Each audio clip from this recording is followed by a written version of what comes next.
Welcome to the Grit Hoops Podcast, powered by Grit Basketball, where passion meets performance. This is the show for players, coaches, and parents who are committed to real development, elite skills, and the mindset it takes to win. We break down the game, cut through the myths, and give you the tools to maximize potential on and off the court. If you're ready to put in the work and take your game to the next level, let's get to it.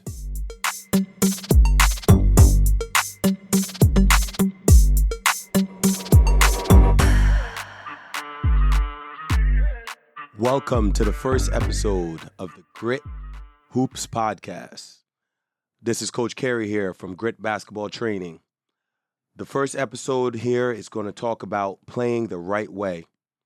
A lot of people hear this statement, this kid plays the right way. What does that really mean? We're here to debunk some myths and hopefully change your opinion on even the statement and thinking about what the right way really is. Quick story to tell you about this and what brings this episode to fruition.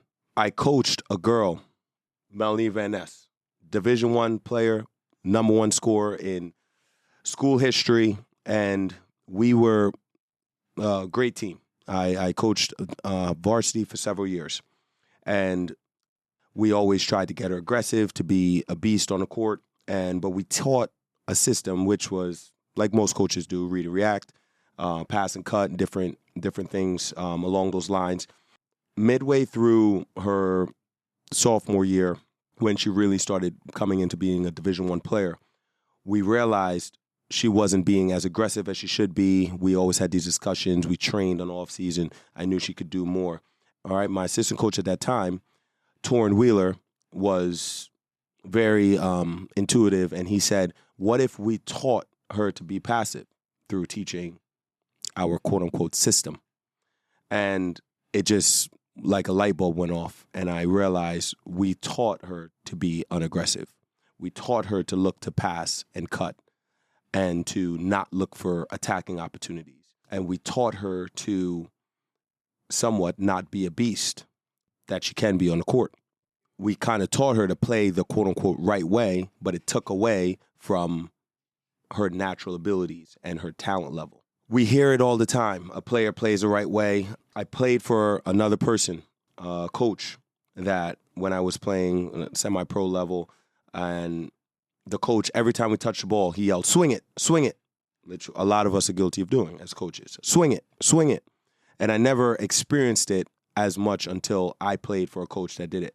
And I found it very hard. After a while, I realized how much he said it. And I realized how hard it was to focus on attacking the defense, on looking for opportunities to score. And I found it challenging to be myself.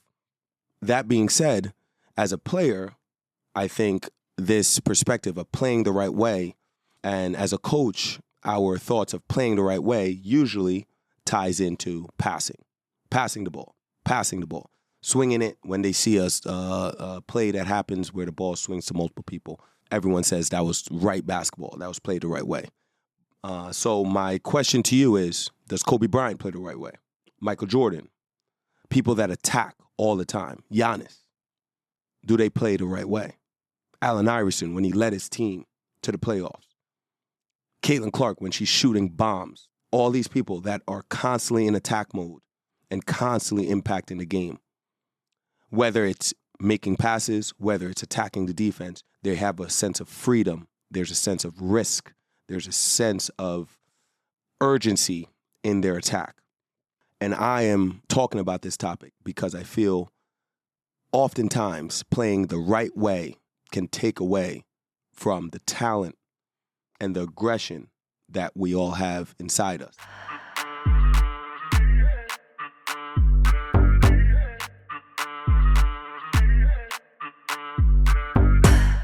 I'm going to start with players. We're going to address how you can harness this mindset. Some things may be controversial, some things may not. And it's not my job to worry about what other people think.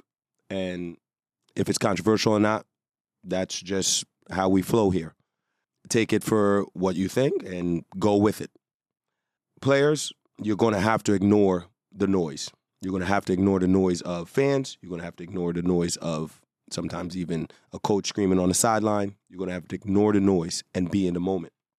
If you know you train your skills, you know you work your butt off, and you can do certain things on the court, you have to believe in yourself. You have to approach the game producing and demonstrating those things on a consistent basis. If you do not, you're going to hold back how much you can impact the game.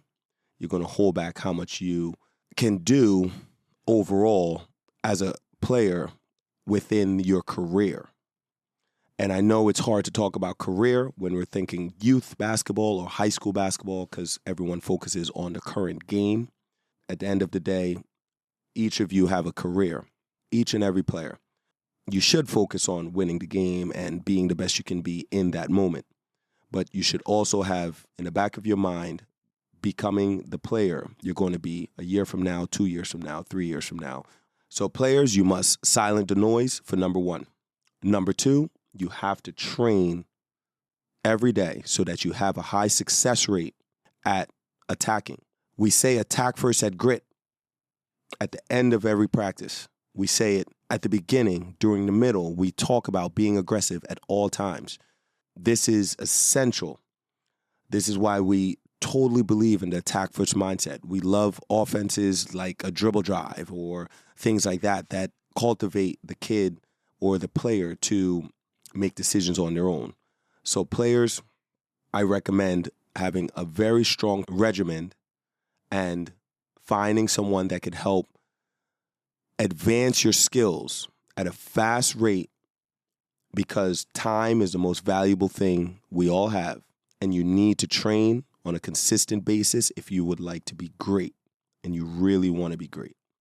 The third thing that I have for players, question everything. When someone tells you, you should have passed this, you should have shot this, really look at film, know what you can do, have a strong belief in yourself, and don't take everything as face value. It is good to believe and have people in your corner, but you should even question your trainers, your coaches, your sometimes people that are trying to give you advice.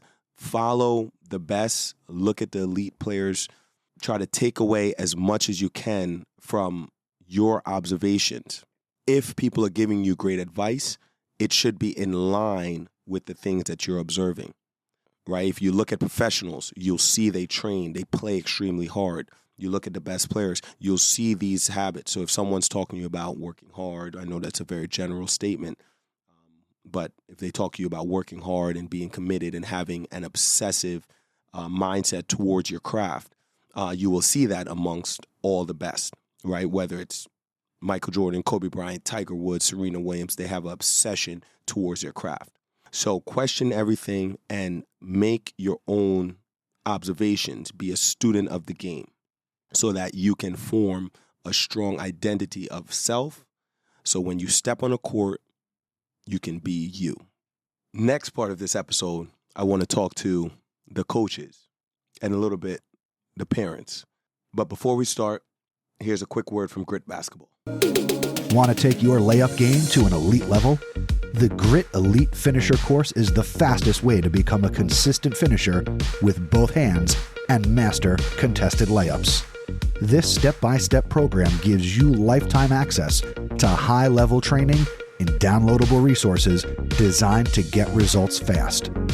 Whether you're a beginner or experienced player, you'll go from struggling to finishing with confidence in weeks. Don't just take my word for it. Players like Tucker Richardson, Nicole Johnson, and Mia Yanagasio have all seen incredible improvements after training with Grit. For just $2.99, you'll get everything you need to master your finishing game. Ready to level up? Sign up for the Grit Elite Finisher course today. Use promo code PODCAST to save 10% at checkout. And now, back to the episode. Back to it. Playing the game the right way. What is the right way?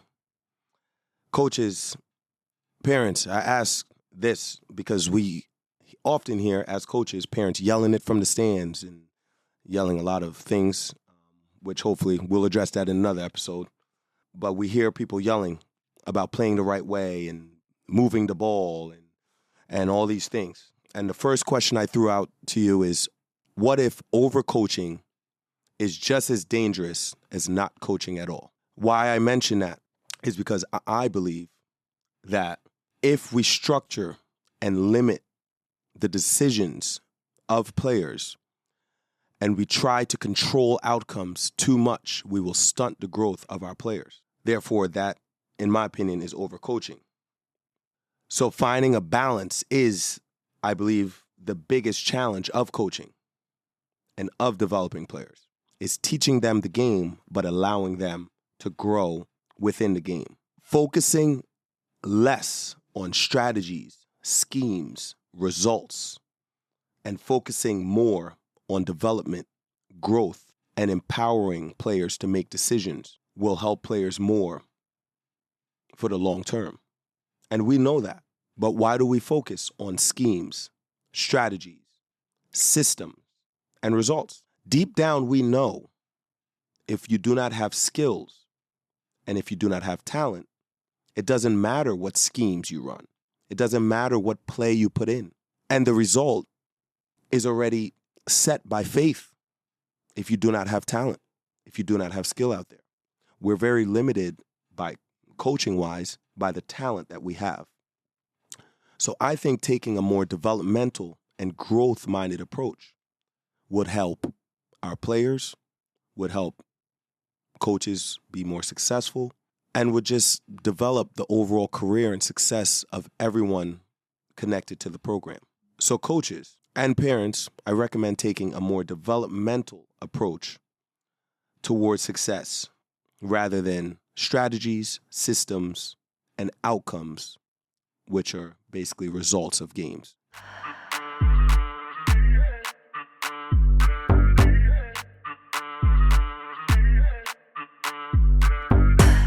Next thought, and when I mention this, I think heavily about parents, but coaches also may have this thought because we're all taught this at a young age. On the court, things should be equal. We hear equal opportunities. Equal/balanced scoring is great. Equal playing time. Parents often talk about their kid and should be playing, and playing to everyone should play. Everyone should touch the ball equally, which sometimes ties into ball movement. We should all swing the ball and touch the ball equally, etc.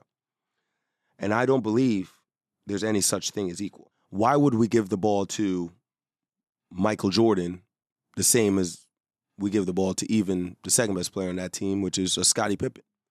Or you go down the line, third, fourth, fifth best player. There is a hierarchy, whether we like to admit it or not.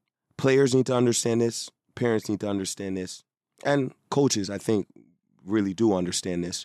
But we sometimes get caught up in thinking that ball movement, everyone scoring, and things where it's equality on the court will connect with winning and being more successful. And I don't think that goes hand in hand. I think there's going to be a better player, there's going to be a better ball handler, there's going to be a better shooter, there's going to be players that work on their craft more. So I think players need to take a stronger responsibility. Coaches, I think we need to push players to be as aggressive as possible, especially if they're the better players on the court. The label of being selfish, if you shoot a lot, if you drive a lot, if you attack a lot, and if you're constantly trying to make plays and or make mistakes, the label of being selfish, it should be no more. I don't think these great players are trying to be selfish majority of the time. They're trying to make teams and they're trying to play to their potential. Oftentimes I have to talk to players about it's not selfish to be aggressive. It's not selfish to try to make a play. You may make a mistake, yes. You may not make a mistake, you may have success. That's part of the game. I think having an understanding of that and players, parents, coaches, letting players work through that process is essential. Last part specific to playing the right way. What if playing the right way is not how the best teams play? What if playing the right way is not how the best players play. This right way that we're all told is subjective. It ties into passive, very average style, and sometimes takes away from the overall talent that your players are truly capable of. If we think about the best teams and the best players from generation to generation, they're ultra aggressive. Even the ones that get high assists, even the ones that seem like they're quote-unquote pass first, like a Chris Paul or Caitlin Clark who led the WNBA in assists, they are very aggressive-minded players. That's what creates assists. They look to score. They're constantly in attack mode. So that's why we constantly preach to attack first. At Grit, we believe the best players, the best teams simply don't play the quote-unquote right way.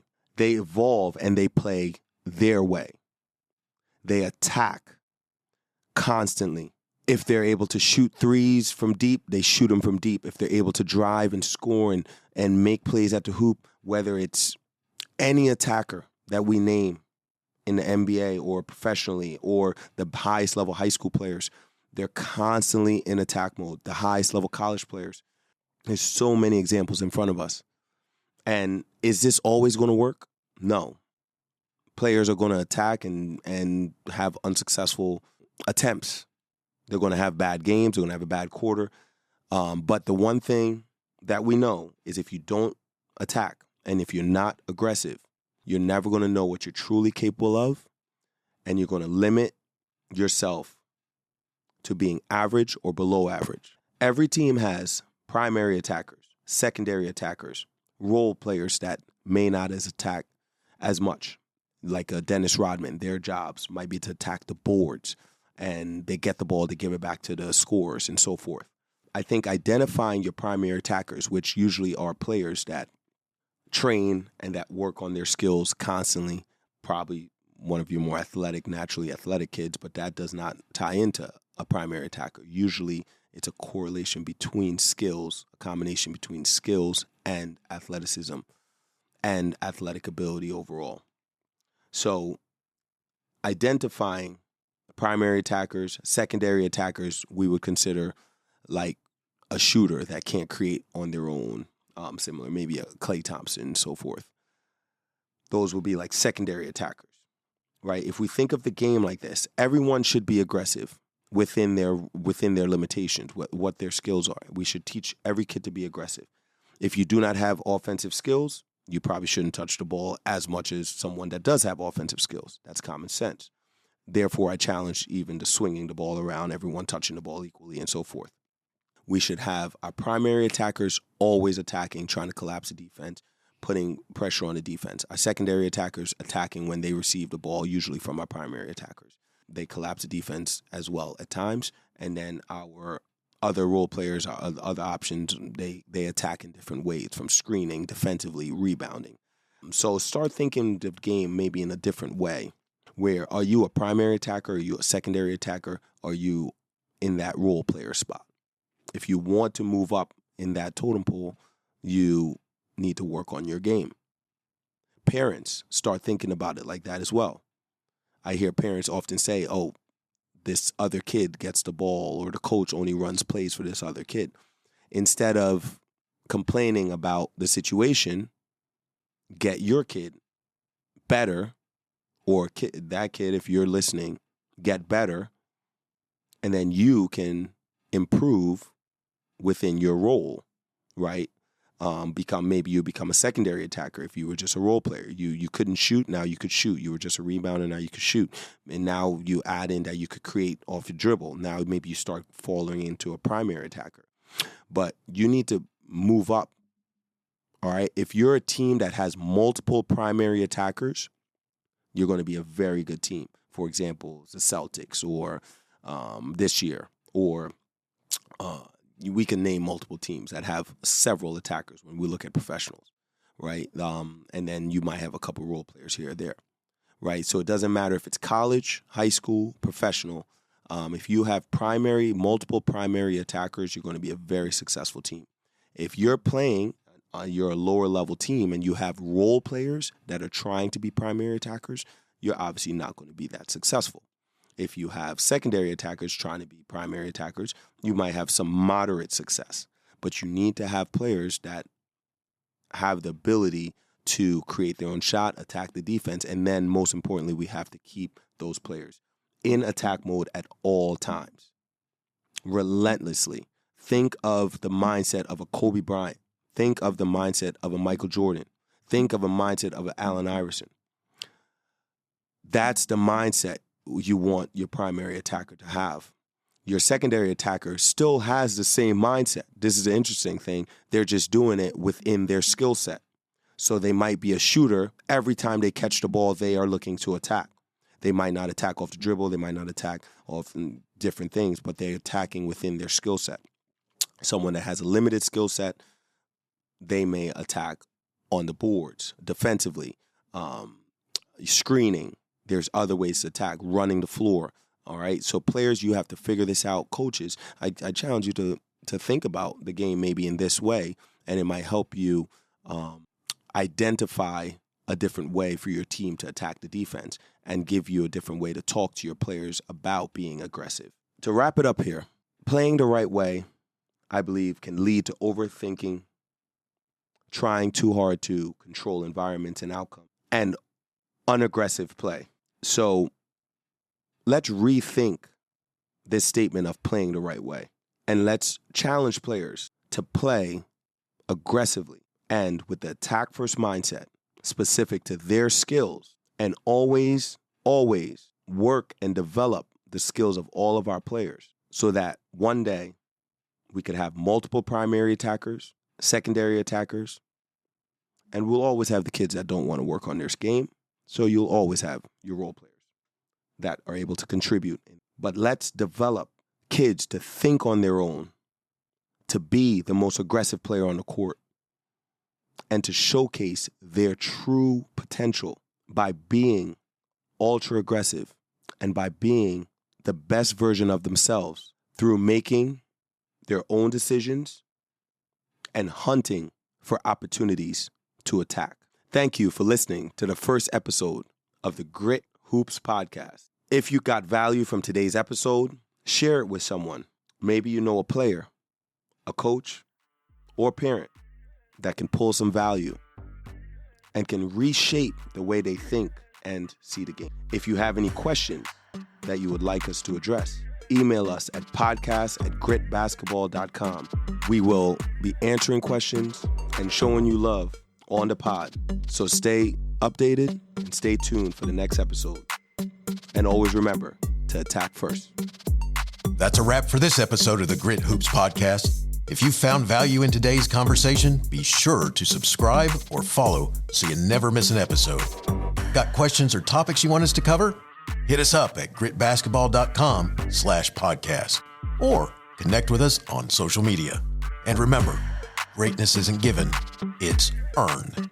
Keep putting in the work, attack first, and we'll see you next time.